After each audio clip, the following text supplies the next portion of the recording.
எல்லோருக்கும் வணக்கம். இன்னைக்கு நம்ம பார்க்க போகிற வீடியோவில் பார்த்தீங்கன்னா ஒரு அருமையான சிஎஸ்எஸ் அனிமேஷன் வீடியோ வந்து பார்க்கலாம். இது நான் எந்த இமேஜ் எதுவுமே யூஸ் பண்ணல, வெறும் HTML அண்ட் சிஎஸ்எஸ் மட்டும்தான் யூஸ் பண்ணியிருக்கேன்.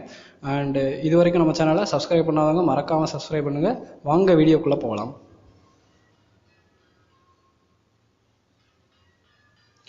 ஸோ வழக்கம் போல் நான் வந்து ஒரு நியூ ஃபோல்டர் வந்து க்ரியேட் பண்ணிக்கிறேன். நியூ ஃபோல்டர் க்ரியேட் பண்ணிட்டேன். இப்போ அதுக்கு வந்து நான் ஒரு நேம் வச்சுக்கிறேன். ஃபோல்டருக்கு ரீநேம் கொடுத்துட்டு கியூப் அப்படின்னு சொல்லி நான் வந்து சும்மா நேம் வச்சுருக்கேன். நீங்கள் என்ன நேம் வேணாலும் வச்சுக்கோங்க. இப்போது விசுவல் ஸ்டுடியோ கோடில் போய் நான் ஓப்பன் பண்ணிக்கிறேன். அந்த ஃபோல்டரை ஓப்பன் ஃபோல்டர் கொடுத்துட்டு அப்புறம் அந்த கியூப் அப்படிங்கிற ஃபோல்டரை வந்து நான் வந்து செலக்ட் பண்ணிக்கிறேன்.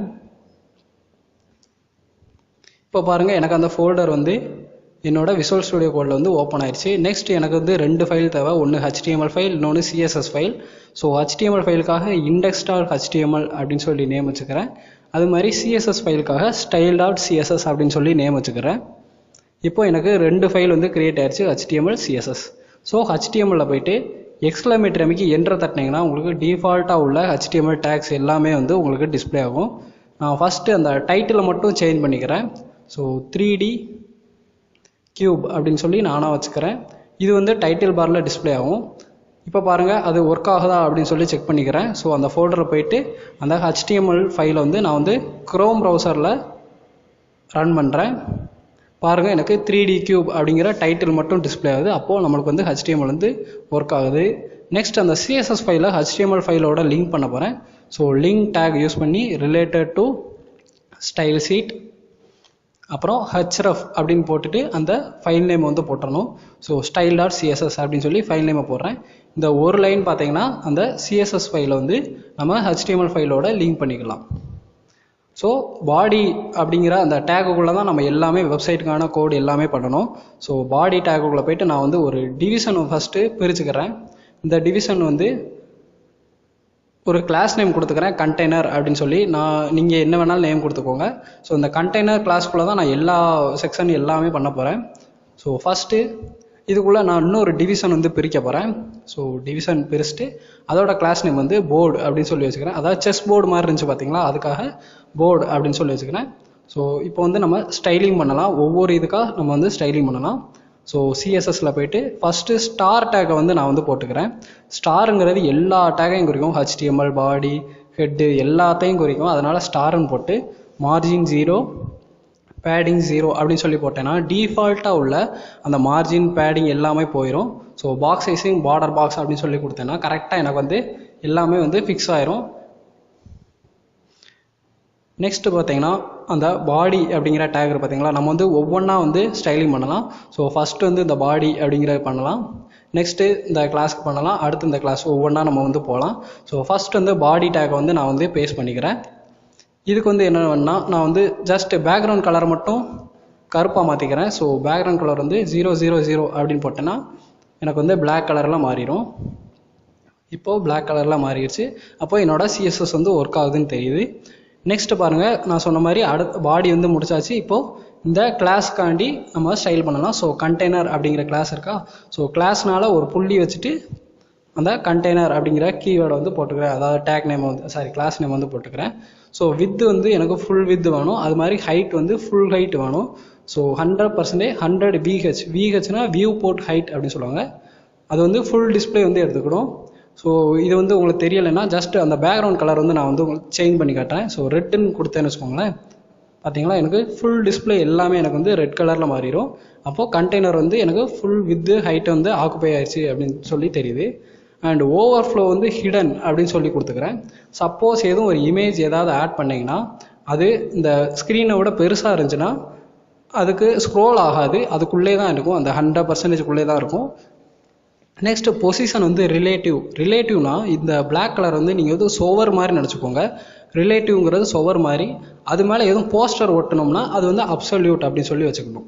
ஸோ ரிலேட்டிவ்னா சொவர்னு ஞாபகம் வச்சுக்கோங்க, அப்சல்யூட்னா போஸ்டர் அப்படின்னு சொல்லி ஞாபகம் வச்சுக்கோங்க. இப்போது கண்டெய்னர் முடிச்சாச்சு. இப்போது போர்டுக்கு வந்து நம்ம கொஞ்சம் ஸ்டைலிங் பண்ணலாம். ஸோ கிளாஸ்னால டாட் வச்சு போர்டு அப்படின்னு சொல்லி வச்சுக்கிறேன். இந்த போர்டுக்கும் நம்ம வந்து ஒரு நான் சொன்ன மாதிரி பொசிஷன் வந்து அப்சல்யூட் அப்படின்னு சொல்லி வச்சுக்கிறேன். அதாவது இந்த போஸ்டர் மாதிரி நான் வந்து ஒட்டுறேன் அந்த சுவத்தில். ஸோ கண்டெய்னர் மேலே இந்த போர்டை வந்து நான் வந்து ஒட்டிக்கிறேன்.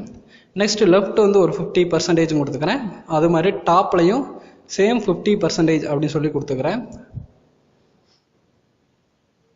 இதுக்கு கொஞ்சம் வித்து வந்து கொடுத்துக்கிறேன், ஒரு 1000 பிக்சல்ஸ் அப்படின்னு சொல்லி கொடுத்துக்கிறேன். அதான் அந்த செஸ் போர்டு மாதிரி இருந்துச்சு பார்த்தீங்களா, ஒரு சப்பாத்தி கல் மாதிரி இருந்துச்சுல, அதுக்கு வந்து ஹைட்டு வித்து 1000 பிக்சல்னு கொடுத்துட்டு பேக்ரவுண்ட் கலர் வந்து ப்ளூ அப்படின்னு சொல்லி உங்களுக்காக சாம்பிள் போடுறேன்.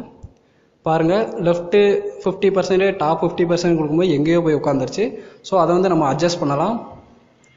மார்ஜினை வச்சு நான் வந்து அட்ஜஸ்ட் பண்ண போகிறேன். ஸோ -500 பிக்சல்ஸ் அப்படின்னு சொல்லி கொடுக்குறேன். அதுக்கப்புறம் 0, அதுக்கப்புறம் 0, அதுக்கப்புறம் -500 பிக்சல். அதாவது டாப்பு, ரைட்டு, பாட்டமு, லெஃப்ட்டு அப்படின்னு சொல்லி கொடுக்குறேன். இப்போ பாருங்கள், எனக்கு சென்டரில் வந்து கரெக்டாக ஃபிக்ஸ் ஆயிடுச்சு. நெக்ஸ்ட் என்ன பண்ண போகிறேன்னா, கொஞ்சம் பார்டர் ரேடியஸ் வந்து ஆட் பண்ணிக்கலாம். அது வந்து கொஞ்சம் நான் சொன்ன மாதிரி அந்த சப்பாத்திக்குள்ள மாதிரி ரவுண்டாக வரணும். ஸோ 50% கொடுத்தேன்னா பாருங்கள், எனக்கு அந்த ஸ்கொயர் ஷேப்பில் உள்ளது இப்போது சர்க்கிள் ஷேப்பில் மாறிடுச்சு. நெக்ஸ்ட் பேக்ரவுண்ட் இமேஜ் ஆட் பண்ண போகிறேன். இதுதான் நம்மளுக்கு வந்து அந்த செஸ் போர்டுக்கான ரொம்ப முக்கியமான வேலை. இதை வந்து நல்லா கவனமாக பாருங்கள். நான் வந்து லீனியர் கிரேடியன்ட் வந்து ஆட் பண்ணுறேன். அதாவது 2-3 கலரை மிக்ஸ் பண்ணி போட போகிறேன். ஸோ 45 டிகிரினா ஒரு கோணமாக வந்து போடுறேன். அது வந்து ஃபஸ்ட்டு நான் என்ன பண்ண போகிறேன், பிளாக் அண்ட் ஒயிட்டில், அதாவது செஸ் போர்டில் பிளாக் அண்ட் ஒயிட்டில் இருக்கும் பார்த்தீங்களா, அந்த மாதிரி நான் வந்து பண்ண போகிறேன். ஸோ RGB அந்த பிளாக் கலரில் போட்டு ஒரு 25% வந்து கொடுத்துக்கிறேன் ஃபஸ்ட்டு. அடுத்து டிரான்ஸ்பரண்ட்னா எனக்கு ஒன்று வேணாம், கொஞ்சம் கேப் விட்டு. அது வந்து எவ்வளோ, ஒரு 25%. அதாவது கொஞ்சம் கலர் இருக்கணும், கொஞ்சம் கேப் விட்டுருக்கணும் அப்படி சொல்லி வச்சுக்கிறேன். அதுக்கப்புறம் இன்னும் கொஞ்சம் கேப் போடணும் அப்படி சொல்லி வச்சுக்கிறேன், அதாவது இந்த சைடு. ஸோ டிரான்ஸ்பரண்ட் 75% அப்படின்னு சொல்லி கொடுத்துக்கிறேன். அதுக்கப்புறம் திரும்பியும் RGBயை வந்து ஆட் பண்ணுறேன். ஸோ அதே கலரை வந்து அப்படியே தூக்கி போட்டுக்கிறேன். 0.8 ஒப்பாசிட்டியில் பிளாக் கலரில் போட்டு இதோட பெர்சன்டேஜ் வந்து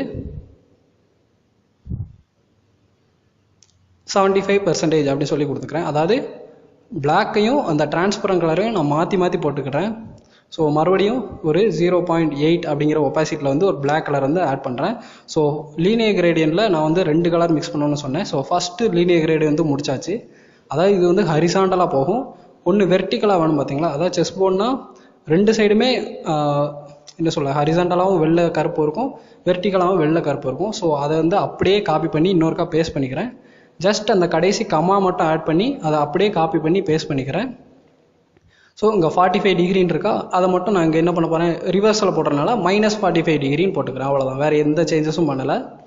ஜஸ்ட் -45 போட்டுக்கிறேன். இப்போ ரெஃப்ரெஷ் பண்ணி பார்க்கலாம். பாருங்கள், எனக்கு ஒரு கட்டம் வந்திருக்கு, அதுக்குள்ளே ஒரு ரவுண்ட் வந்திருக்கு. இது வந்து என்னென்னா, நம்ம பேக்ரவுண்ட் சைஸ் கலர் வந்து நான் ஜஸ்ட் எடுத்து பார்க்குறேன், என்ன செய்யுதுன்னு பார்க்கலாம். பார்த்தீங்களா, எனக்கு வந்து மறைஞ்சிருச்சு, ஆனால் அங்கே தான் இருக்குது. அந்த பிளாக்கும் அந்த டிரான்ஸ்பரண்ட்டும் அப்படி வந்து எனக்கு மாறி இருக்குது. ஸோ நான் எப்பவும் போல் ப்ளூனே வச்சுக்கிறேன். இதை எப்படி நான் வந்து வெளிக்கொண்டு வரலாம் அப்படின்னு பார்த்தா, பேக்ரவுண்ட் சைஸ் கொடுத்தீங்கன்னா உங்களுக்கு அது என்ன வேலை பண்ணுது அப்படின்னு சொல்லி தெரிஞ்சிடும். ஸோ 100 பிக்சல்னு போட்டுட்டு ரெஃப்ரெஷ் பண்ணி பார்க்குறேன். பார்த்தீங்களா, செஸ் போர்டு மாதிரி உங்களுக்கு கட்டமாக இருக்குது. ஸோ இதுதான் அந்த லீனியர் கிரேடியன்ட்டு, அதோட வேலை எல்லாமே. நான் இன்னும் கொஞ்சம் 100 பிக்சல் ஆட் பண்ணிக்கிட்டேன்னு வச்சுக்கோங்களேன், கட்டமெல்லாம் கொஞ்சம் இன்னும் கொஞ்சம் பார்த்தீங்கன்னா கொஞ்சம் பெருசாக தெரியுற மாதிரி ஒரு வித்தியாசம் தெரியும். அதாவது பொசிஷன் அதாவது அந்தந்த இடத்துல இருக்கணும் அப்படின்னு சொல்லி கரெக்டாக அந்த சைஸ் வந்து நான் வந்து கொடுத்துருக்கேன். ஸோ 100 பிக்சலில் கொடுத்தனால கட்டமாக எனக்கு 100 பிக்சலில் கட்டமாக இருக்குது. நெக்ஸ்ட் அதை வந்து நம்ம சாட்ச் வைக்கலாம், அந்த சப்பாத்திகளில் வந்து கவுத்தி போடலாம். ஸோ பெர்ஸ்பெக்டிவ் 1000 பிக்சல்ஸுன்னு கொடுத்துருக்கேன். நான் பெர்ஸ்பெக்டிவ்னு சொல்லி தனியாகவே ஒரு வீடியோ போட்டிருக்கேன், அதை பார்க்காதவங்க மேலே கார்டில் கொடுக்குறேன், போய் பார்த்துட்டு வாங்க. டிரான்ஸ்லேட் இசட்டில் வந்து ஒரு 250 பிக்சல் மைனஸில் கொடுக்கேன், கொஞ்சம் சின்னதாக மாறும். ரிவர்ஸ் பின்னாடி போகும், பார்த்தீங்கன்னா கொஞ்சம் பின்னாடி போயிடுச்சு. நெக்ஸ்ட் இதை வந்து குப்புற போடணும், அதாவது கவுத்தி போடணும். அதுக்கு என்ன பண்ணலாம், ரொட்டேட் எக்ஸ் டைரக்ஷனில் ரொட்டேட் பண்ணால் அது வந்து கவுந்துடும். ஒரு 70 டிகிரியில் வந்து நான் வந்து ரொட்டேட் பண்ணுறேன், பார்க்கலாம். டடா, பாருங்கள், அந்த சப்பாத்திகளில் கவுத்தி போட்ட மாதிரி வந்துடுச்சு. இப்போது அந்த சப்போஸ் அந்த பெர்ஸ்பெக்டிவ் எதுக்குன்னு தெரியாதவங்க இப்போ பாருங்கள், நான் அதை தூக்கி பார்க்குறேன், பெர்ஸ்பெக்டிவ் இல்லைன்னா என்ன ஆகுதுன்னு பாருங்கள். பார்த்தீங்களா, ஒரு வித்தியாசமாக இருக்குது. ஸோ இதுக்காண்டி தான் பெர்ஸ்பெக்டிவ் அப்படிங்கிறது 3D ஷேப்பில் கொண்டு வரதுக்காக தான் இந்த பெர்ஸ்பெக்டிவ் அப்படிங்கிறத யூஸ் பண்ணோம். ஸோ எல்லாமே நம்ம வந்து பண்ணி முடிச்சாச்சு. இப்போது அந்த ப்ளூவை மட்டும் நான் வந்து ஒயிட்டுன்னு மாற்றிக்கிறேன். ஒயிட்டுன்னு மாற்றினா என்ன ஆகும்னு பாருங்கள். பார்த்தீங்களா, பேக்ரவுண்ட் வந்து அந்த ப்ளூ கலர்லேருந்து ஒயிட்டாக மாறிச்சு. இப்போ பாருங்கள், செஸ் போர்டு மாதிரி உங்களுக்கு வந்து தெரியுது. நெக்ஸ்ட் அதோட ஸ்டைல் வந்து நான் வந்து 3Dயாக மாற்றணும். அப்படின்னா தான் அது வந்து ரொட்டேட் ஆகும். ஸோ ட்ரான்ஸ்ஃபார்ம் ஸ்டைல் வந்து ப்ரிசர்வ் 3D அப்படின்னு சொல்லி கொடுத்தேன்னா இப்போ வந்து இது வந்து 3D பொசிஷனுக்கு மாறுறதுக்கு ரெடி ஆயிடுச்சு அப்படின்னு சொல்லி அர்த்தம். நெக்ஸ்ட் என்ன பண்ணலாம்னா, ஒரு கியூப், அதாவது ஒரு டப்பா மாதிரி வச்சுருந்தேன் பார்த்தீங்களா, சென்டரில் ஒரு தட்டு மேலே ஒரு டப்பா மாதிரி வச்சுருந்தேன் பார்த்தீங்களா. ஸோ இப்போ அந்த டப்பா வந்து நம்ம வந்து கிரியேட் பண்ணலாம். அதாவது கியூப் வந்து சிஎஸ்எஸ் வச்சு நம்ம 3D ஷேப்பில் கிரியேட் பண்ணலாம். ஸோ அதுக்காக நான் வந்து ஒரு டிவிஷன் வந்து பிரிச்சுக்கிறேன்.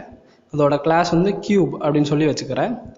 இதுக்குள்ளே நான் என்ன பண்ண போகிறேன்னா, ஒரு கியூப் தேவைன்னா நம்மளுக்கு 6 சைடு தேவை. 6 சைடு சேர்ந்தால் தான் நம்மளுக்கு வந்து ஒரு கியூபுங்கிறது ரெடி ஆகும். ஸோ ஸ்பேனில் போயிட்டு நான் வந்து ஒரு கிளாஸ் கொடுத்துக்கிறேன், வால் அப்படின்னு சொல்லி போட்டுக்கிறேன். எனக்கு வந்து 6 வால் தேவை, அதாவது 6 சைடு தேவை. ஸோ 6 தடவை அப்படியே போட்டுக்கிறேன். பாருங்கள், இப்போ எனக்கு 6 வால் வந்துருச்சு. அந்த கியூபுக்குள்ளே வந்து நான் போட்டுக்கிறேன். இப்போது அந்த கியூபுக்கு போயிட்டு நான் வந்து ஸ்டைலிங் பண்ணால் அந்த நம்ம ஒரு கியூப் வந்து ரெடி பண்ணலாம். ஸோ கியூபை வந்து அப்படியே காப்பி பேஸ்ட் பண்ணிக்கிறேன். கிளாஸ்னால டாட் வச்சுருக்கேன். இதுக்கு வந்து என்ன பண்ணலாம், பொசிஷன் வந்து அப்சல்யூட், அதாவது போஸ்டர் அடிக்கேன், ஒட்டுறேன், அது மேலே தான் ஒட்டுறேன். ஸோ அப்சல்யூட்டும் கொடுத்துக்கிறேன். ஸோ லெஃப்ட்டும் ஒரு 50%, அதே மாதிரி தான் லெஃப்ட்டு டாப்பு கொடுத்துட்டு மார்ஜின் கொடுத்தீங்கன்னா உங்களுக்கு சென்டரில் வந்து உட்காந்துக்கணும். ஸோ லெஃப்ட்டு டாப்பு கொடுத்துட்டேன். அதே மாதிரி வித்து வந்து ஒரு 250 பிக்சலில் எனக்கு அந்த டப்பா வந்து இருந்தால் போதும் அப்படின்னு சொல்லி கொடுக்குறேன். ஸோ வித்து ஹைட் சேம் 250 கொடுக்குறேன். பேக்ரவுண்ட் கலர் வந்து நம்ம வந்து மாற்றிக்கலாம். ஸோ பேக்ரவுண்ட் கலர் வந்து ப்ரௌன் அப்படின்னு சொல்லி சும்மா வச்சு காமிக்க. பார்த்தீங்களா, இந்த டப்பா வந்து அங்கிட்டு இருக்குது, நமக்கு வந்து சென்டரில் தேவை. ஸோ அதனால் நான் அந்த இதில் மார்ஜின் அட்ஜஸ்ட் பண்ண மாதிரி இதுலேயும் அதே மாதிரி மார்ஜின் அட்ஜஸ்ட் பண்ணுறேன். ஸோ -125 பிக்சல்ஸ் அப்படி கொடுத்தேன்னா எனக்கு வந்து சென்டரில் வந்து உட்காரும்.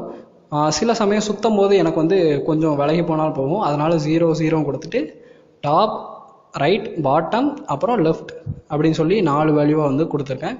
பாருங்கள், எனக்கு பர்ஃபெக்டாக சென்டரில் வந்து உட்காந்துக்கிடுச்சு. நெக்ஸ்ட் இதோட ஸ்டைலும், அதாவது இதுவுமே சேர்ந்து சுற்றணும். அதனால் இதுக்கும் ட்ரான்ஸ்ஃபார்ம் ஸ்டைல் வந்து ப்ரிசர்வ் 3Dயும் கொடுத்துக்கிறேன். அதுக்கப்புறம் பார்த்தீங்கன்னா கொஞ்சம் எனக்கு மேலே தூக்கி நிற்கணும். ஸோ ட்ரான்ஸ்லேட் இசட் டைரக்ஷனில் எனக்கு கொஞ்சம் மேலே தூக்கி நிற்கணும். ஸோ இசட் டைரக்ஷனில் 126 பிக்சல்ஸ் அப்படின்னு சொல்லி நானாக கொடுத்துக்கிறேன். கொஞ்சம் மேலே தள்ளி போயிருக்கும் இசட் டைரக்ஷனில். பார்த்தீங்களா, கரெக்டாக எனக்கு வந்து மேலே வந்து நிற்குது. ஸோ இதிலேருந்து நம்ம வந்து ஒவ்வொரு சைடும் நம்ம வந்து க்ரியேட் பண்ணிக்கலாம். இப்போது நான் ஜஸ்ட் பேக்ரவுண்டை மட்டும் எடுத்தோம்னா எனக்கு வந்து அது இடமே தெரியாமல் போயிடும். ஸோ பேக்ரவுண்ட் கலர் வந்து கொஞ்சம் ஆட் பண்ணிக்கிறது நல்லது தான். ஸோ ஃபஸ்ட்டு இந்த வால் அப்படின்னு சொல்லியிருக்கு பார்த்தீங்களா, அதுக்கு வந்து நான் ஃபஸ்ட்டு கிளாஸ், அதாவது என்ன சைஸில் வேணும் என்ன இது வச்சுக்கிட்டோம்னு வச்சுக்கோங்களேன், 6 வாலும் நம்ம ஈஸியாக க்ரியேட் பண்ணிக்கலாம். ஸோ இதுலேயும் போஸ்டர் அடிக்க போகிறேன். ஸோ பொசிஷன் வந்து அப்சல்யூட், அதாவது ஒட்ட போகிறேன், அவ்வளோதான், அது மேலே ஒட்ட போகிறேன். ஸோ வித் வந்து சேம் 100%, ஹைட்டும் சேம் 100%. 100னா மேலே அங்கே 215 கொடுத்துருக்கோம் பார்த்தீங்களா, அந்த பொசிஷன் வந்து எடுத்துக்கணும். பேக்ரவுண்ட் வந்து நான் வந்து ப்ளூ கலரில் கொடுக்க போகிறேன். ஸோ RGBA வேல்யூவில் கொடுத்துக்கிறேன். So red, green, blue, alpha அப்படிங்கிறது ஒப்பாசிட்டியை குறிக்கும். ஸோ 0 ரெட்டு, 0 க்ரீனு, அப்புறம் 255னா ப்ளூ, அப்புறம் 0.8 ஒப்பாசிட்டியில் கொடுக்குறேன். பாருங்கள், எனக்கு அந்த ப்ரௌன் கலரில் உள்ளது இப்போ ப்ளூ கலரில் மாறிடுச்சு. இப்போது நம்ம வந்து ஒரு வால் வந்து க்ரியேட் பண்ணிட்டோம். கொஞ்சம் பார்டர் வந்து நான் வந்து ஆட் பண்ணிக்கிறேன். ஸோ ஒரு 10 பிக்சலில் வந்து ஆட் பண்ணிக்கிறேன். 10 பிக்சல் சாலிட் RGBA. இந்த சாலிடு என்னடா இது பார்டரில் சாலிடு லிக்விடுலாம் வருதுன்னு நினைக்காதீங்க. அதுக்குன்னு ஒரு தனியாக வீடியோவே போட்டிருந்தேன் பார்டருக்குன்னு சொல்லி, அதை பார்க்காதவங்க மேலே போய் கார்டில் கொடுக்குறேன், போய் பார்த்துட்டு வந்துடுங்க. ஸோ இப்போ கொஞ்சம் கம்மி பண்ணிக்கிறேன் சென்டரில் உள்ளதை. பார்த்தீங்களா, பார்டர் வந்து ஒரு 10 பிக்சல்லையும் நடுவில் உள்ளது ஒரு 0.2 ஒப்பாசிட்டிலையும் அந்த கலர் வந்து தெரியுது. இப்போ நம்ம எல்லாமே பண்ணியாச்சு. இப்போது ஒவ்வொரு வாலும் நம்ம வந்து க்ரியேட் பண்ணலாம். ஸோ ஒன்றா நம்ம வந்து பொசிஷன் வந்து அட்ஜஸ்ட் பண்ணி நம்ம வந்து ஒரு டப்பா க்ரியேட் பண்ணலாம். ஸோ வாலோட nth சைல்ட் ஆஃப் 1 அப்படின்னு சொல்லி கொடுக்குறோம். nth சைல்ட் ஆஃப் 1னா எதை குறிக்கணும், அந்த ஃபஸ்ட்டு உள்ள வாலை வந்து குறிக்கும். ஸோ nth சைல்ட் ஆஃப் 2னா அடுத்த இது அப்படியே 1 by 1 வரும். நான் என்ன பண்ண போகிறேன், ஜஸ்ட் அதை வந்து தள்ளி வைக்க போகிறேன். ஸோ ஃபஸ்ட்டு இதுக்கு ட்ரான்ஸ்லேட் இசட் 125 பிக்சல்ஸ் அப்படின்னு சொல்லி கொடுக்குறேன். ஜஸ்ட் அதோட பொசிஷனை மட்டும் கொஞ்சம் மேலே வச்சுக்கிறேன். பார்த்தீங்களா, எனக்கு மேலே வந்து ஒரு டப்பா வந்து கிரியேட் ஆயிடுச்சு. அதுக்கப்புறம் பேக்ரவுண்ட் கடைசி மாற்றிக்கலாம். ஸோ செகண்ட் வால் வந்து நம்ம வந்து கிரியேட் பண்ணலாம். அதை அப்படியே காப்பி பண்ணி ஒருக்கா பேஸ்ட் பண்ணிக்கிறேன். இதில் வந்து செகண்ட் வால் அப்படிங்கிறக்காக nth child of 2 அப்படின்னு சொல்லி போட்டுக்கிறேன். இதோட நம்ம பொசிஷன் வந்து சேஞ்ச் பண்ணிக்கலாம். அதே தான், ஒன்றுமே இல்லை, ஜஸ்ட் ட்ரான்ஸ்ஃபார்ம் ட்ரான்ஸ்லேட் அப்படிங்கிறத மட்டும் நம்ம வந்து மாற்றிக்கிட போகிறேன். ஸோ ரொட்டேட் ஆட் பண்ணிக்கிறேன். அதாவது லெஃப்ட் ரைட் வந்து வைக்கணும். ஸோ ஃபஸ்ட்டு ரொட்டேட் ஆட் பண்ணிக்கிறேன். ரொட்டேட் ஒய் டைரக்ஷனில் நான் வந்து திருப்பிக்கிறேன். 180 டிகிரியில் ரொட்டேட் ஆகணும். இப்போ பார்க்கலாம் என்ன நடக்குன்னு. பார்த்தீங்களா, எனக்கு கீழே வந்து இன்னொரு டப்பா வந்து கிரியேட் ஆயிடுச்சு. ஸோ இது வந்து மேலேயும் கீழேயும் அடித்தளம், இது நடுவில் தான் நான் வந்து சோவராக கிரியேட் பண்ண போகிறேன். இந்த ரெண்டை வச்சே நான் 6 பக்கமும் கிரியேட் பண்ணிடுவேன். ஸோ தேர்ட் இதுக்கு வந்து என்ன பண்ணலாம், எந்த சைடு வைக்கலாம் பார்க்கலாம். ஸோ 90 டிகிரி -90 டிகிரியில் வச்சுக்கிட்டு ட்ரான்ஸ்லேட் எக்ஸ் டைரக்ஷனில் கொஞ்சம் தள்ளி வச்சுக்கிறேன். ஸோ இதெல்லாம் சிஎஸ்எஸ் அனிமேஷன் பார்ட்டில் வந்து வரும். அதெல்லாம் பார்க்காதவங்க மறக்காமல் அந்த சிஎஸ்எஸ் அனிமேஷன் டுட்டோரியல்னு தனியாகவே போட்டிருப்பேன், அதை வந்து பார்த்துட்டாங்க. ரொம்ப ரொம்ப ஈஸியாக தான் இருக்கும், வேறு ஒன்றுமே இல்லை. ஸோ ட்ரான்ஸ்ஃபார்ம் மார்ஜின் ரைட் அப்படின்னு சொல்லி கொடுத்து பார்க்குறேன். ரைட் சைடு இது எல்லாமே நான் வந்து சொல்லியிருந்தேன். இங்கே பாருங்கள், கீழே வந்து இருக்குது. எனக்கு வந்து கீழே வரக்கூடாது, எனக்கு லெஃப்ட் சைடில் தான் வரணும். ஸோ மைனஸில் கொடுத்துருக்கேன். பார்த்தீங்களா, ரெண்டுமே மைனஸில் கொடுத்தனால நான் வந்து லெஃப்ட் சைடில் வைக்க போகிறேன். ஸோ ரைட்டை தூக்கிட்டு லெஃப்ட் அப்படின்னு சொல்லி மாற்றுறேன். பார்க்கலாம் லெஃப்ட் சைடில் வந்து அந்த டப்பா கிரியேட் ஆகுதா இல்லையான்னு. பார்த்தீங்களா, லெஃப்ட் சைடில் வந்து எனக்கு ஜம்முன்னு வந்து உட்காந்துருச்சு. ஸோ இதே மாதிரி காப்பி பண்ணி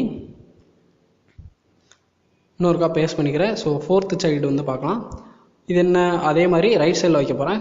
ஸோ நெகட்டிவில் பாசிட்டிவாக மாற்றிட்டு ரைட் அப்படின்னு சொல்லி வச்சேன்னா எனக்கு ரைட் சைடில் போயிட்டு ஒரு சைடு வந்து கிரியேட் ஆயிரும். இந்த சைடு வரும். இப்போ பாருங்கள், பார்த்தீங்களா, இந்த சைடு வந்துருச்சு. நெக்ஸ்ட்டு முன்னாடியும் பின்னாடியும் மட்டும்தான் ஃப்ரேம் மாற்ற மாதிரி இருக்குது. ஸோ அதுக்கும் என்ன பண்ணலாம்னா காப்பி பண்ணி பேஸ்ட் பண்ணிக்கிறேன்.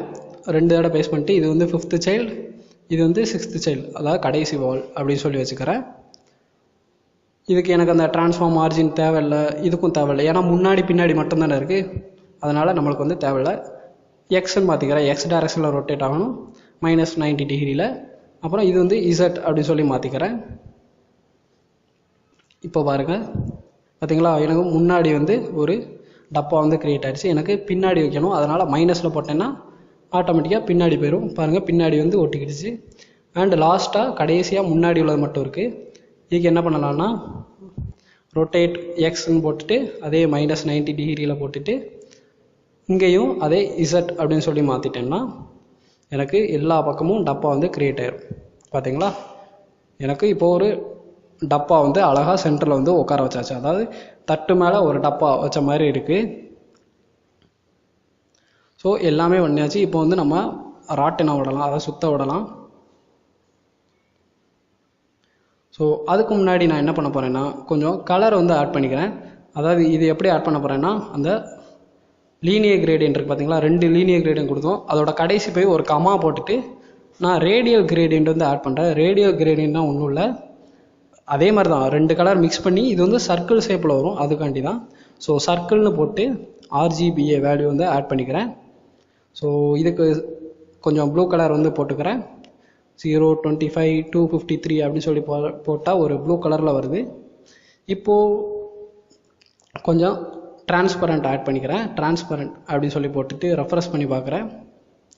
பார்த்தீங்களா, பேக்ரவுண்ட்லாம் அந்த வெள்ளைக்குள்ளே ஒரு ப்ளூ கலரில் ரேடியோ கிரேன் அப்படியே ரவுண்டாக சப்பாத்தி சுட்ட மாதிரி டக்கு டக்கு டக்குன்னு இருக்குது.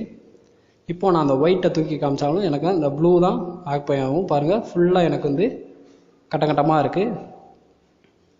அண்ட் இதுவுமே ஒரு என்ன சொல்ல, ஒரு வித்தியாசமாக தான் இருக்குது, ரொம்ப டார்க்காக இருக்க மாதிரி இருக்குது. இதையும் நம்ம வந்து கலர் வந்து மாற்றிக்கிடலாம்.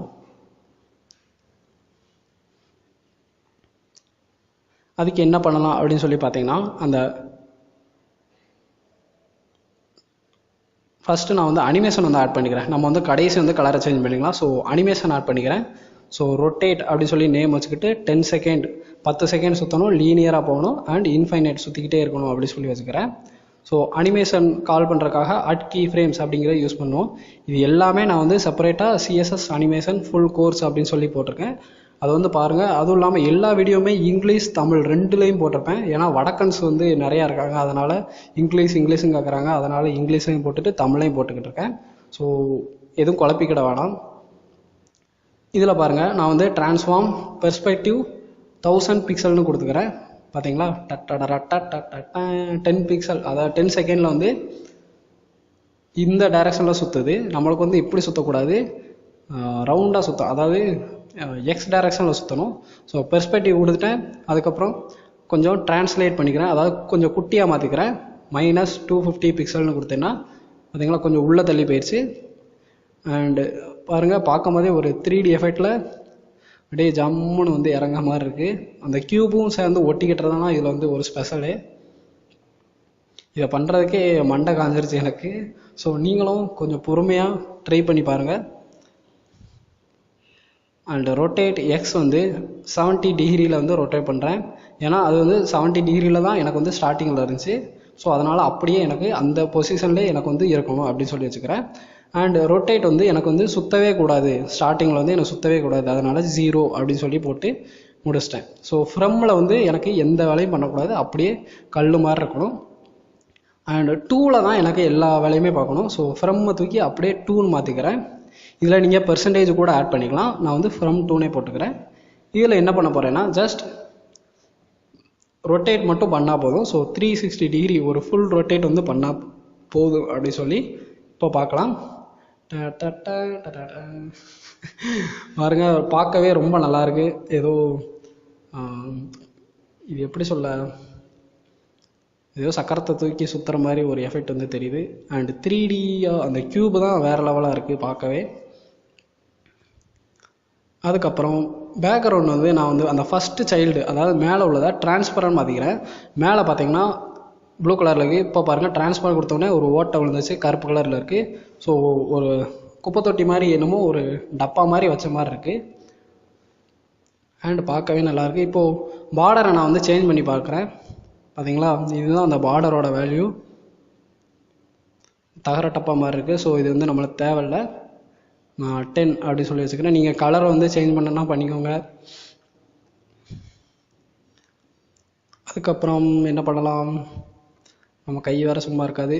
ஸோ ஒரு ராட்டினம் மாதிரி சுற்ற விடலாம். ஒரு 30 செகண்ட் கொடுத்தேன்னா ரொம்ப ஸ்லோவாக சுற்றும். உங்களுக்கு அந்த 3D எஃபெக்ட்லாம் ரொம்ப கிளியராக தெரியும் அந்த 30 செகண்டில்.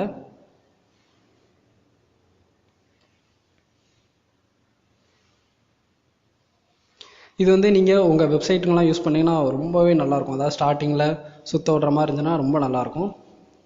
அண்ட் இப்போ லாஸ்ட்டாக நான் சொன்ன மாதிரி அந்த கலரை வந்து கொஞ்சம் கம்மி பண்ணலாம். ஸோ நான் என்ன பண்ண போகிறேன்னா 100% அப்படி சொல்லி கொடுத்துட்டு 2 தடவை அதோட பொசிஷன் வந்து 100% கொடுத்தேன்னா இப்போ ரெஃப்ரெஷ் பண்ணி பார்க்கலாம். பார்த்தீங்களா, பார்க்கவே நல்லாயிருக்கு. நடுவில் லைட் கலர்லேயும் சுத்திக்கா டார்க் கலர்லேயும் இருக்குது. ஸோ அதுக்கும் இதுக்கும் ரொம்ப வித்தியாசம் இருக்குது, பார்க்கவும் நல்லாயிருக்கு. அண்ட் இந்த டப்பாவில் வந்து நம்மளோட இமேஜ் வச்சா எப்படி இருக்கும், நம்மளே சுற்றுற மாதிரி இருந்துச்சுன்னா எப்படி இருக்கும் அப்படின்னு சொல்லி பார்க்கலாம். ஸோ நான் ஆல்ரெடி ஒரு இமேஜுக்காண்டி தனியாக ஒரு ஃபோல்டரே வச்சுருந்துருக்கேன். அதில் கண்ட மாதிரி இருக்கும், என்னென்ன இமேஜ் வேணாலும் நம்ம வந்து எடுத்துக்கலாம்னு சொல்லி வச்சுருக்கேன். ஸோ இதில் ஏதாவது நான் வந்து ஒரு இமேஜை செலக்ட் பண்ணிக்கிறேன். என்னோடய இமேஜெல்லாம் வேண்டாம். ஸோ ஒரு இமேஜ் எடுத்திருக்கேன், அதை தூக்கி இந்த ஃபோல்டரில் ஃபஸ்ட்டு சேவ் பண்ணிக்கிறேன். பாருங்கள், இப்போ அந்த ஃபோல்டர் வந்து எனக்கு வந்து பேஸ்ட் ஆயிடுச்சு. இப்போது விஷுவல் ஸ்டுடியோக்குள்ளே போய் அந்த சைடில் போய் பார்த்தீங்கன்னா அந்த இமேஜ் வந்திருக்கான்னு செக் பண்ணிக்கோங்க. வந்துருந்துச்சுன்னா உங்கள் இது ஒர்க் ஆகுதுன்னு அர்த்தம். இதை வந்து என்ன பண்ணலாம்னா இந்த சோகத்துக்குள்ளே தான் நம்ம வந்து அந்த இமேஜை போட போகிறோம். ஸோ ஃபஸ்ட்டு உள்ள இமேஜுக்கு சோர்ஸ் அப்படின்னு சொல்லி கொடுத்துட்டு அந்த இமேஜ் நேம் வந்து கொடுக்குறேன். ஸோ home.png நினைக்கிறேன். பாருங்கள், கரெக்டாக வந்துருச்சு. இப்போ நான் ரெஃப்ரெஷ் பண்ணி பார்க்கும்போது மேலே வந்து எனக்கு அந்த இமேஜ் இருக்கும். பாருங்கள், இமேஜ் எவ்வளோ தண்டி இருக்குன்னு. இதுதான் அதோட ஒரிஜினல் சைஸ். நீங்கள் வந்து அந்த 250 பிக்சல் அந்த சுவரோட சைஸ்க்கு ஏற்றாப்புல இமேஜ் வந்து டவுன்லோட் பண்ணி வச்சிங்கன்னா உங்களுக்கு பெர்ஃபெக்டாக வந்து அமையும். எனக்கு வேறு வழி இல்லை, டைமும் இல்லை, அதனால் வந்து டக்குன்னு நான் இந்த இமேஜை தூக்கி போட்டுக்கிறேன். நீங்கள் கொஞ்சம் சின்ன இமேஜாக இருந்தால் கரெக்டாக வைங்க, சூப்பராக இருக்கும் பார்க்கவே. ஓவர்ஃப்ளோ ஹிடன் அப்படின்னு சொல்லி கொடுத்தேன்னா இந்த வாலில் போயிட்டு எனக்கு அந்த டப்பாக்குள்ளேயே எனக்கு வந்து அந்த இமேஜ் வந்து செட் ஆயிரும். இப்போ பாருங்கள் எனக்கு அந்த கார்னர் மட்டும்தான் எனக்கு வந்து தெரியுது, மற்றபடி வேறு அந்த உள்ள அந்த பொம்மைகள்லாம் இருந்துச்சு அதெல்லாம் எதுவும் தெரியலை. ஸோ அந்த இமேஜ் சைஸு பெருசாக இருக்கனால தான் எனக்கு வந்து சரியாக தெரியலை.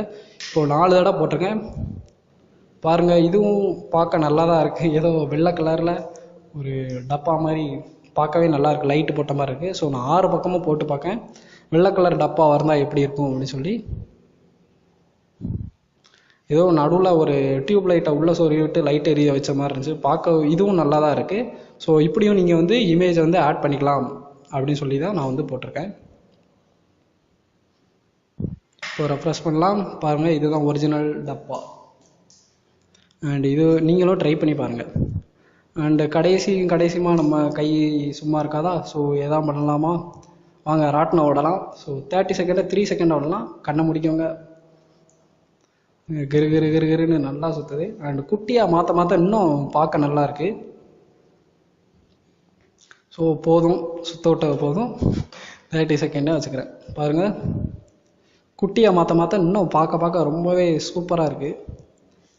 நீங்களும் ட்ரை பண்ணி பாருங்கள். சோர்ஸ் கோட் வேணும்னா கீழே வந்து நான் வந்து மெம்பர்ஷிப் பட்டன் வந்து எனக்கு கிடச்சிருச்சு, அதில் வந்து ஜாயின் பண்ணிக்கோங்க. ஜஸ்ட்டு 29 rupees தான். ஸோ அவ்வளோதான் இந்த வீடியோ. உங்களுக்கு பிடிச்சிச்சுன்னா மறக்காமல் லைக் பண்ணுங்கள், ஷேர் பண்ணுங்கள் அண்ட் கமெண்ட் பண்ணுங்கள். அண்ட் இது வரைக்கும் நம்ம சேனலை சப்ஸ்கிரைப் பண்ணாதவங்க மறக்காமல் சப்ஸ்கிரைப் பண்ணுங்கள். பார்க்கலாம்.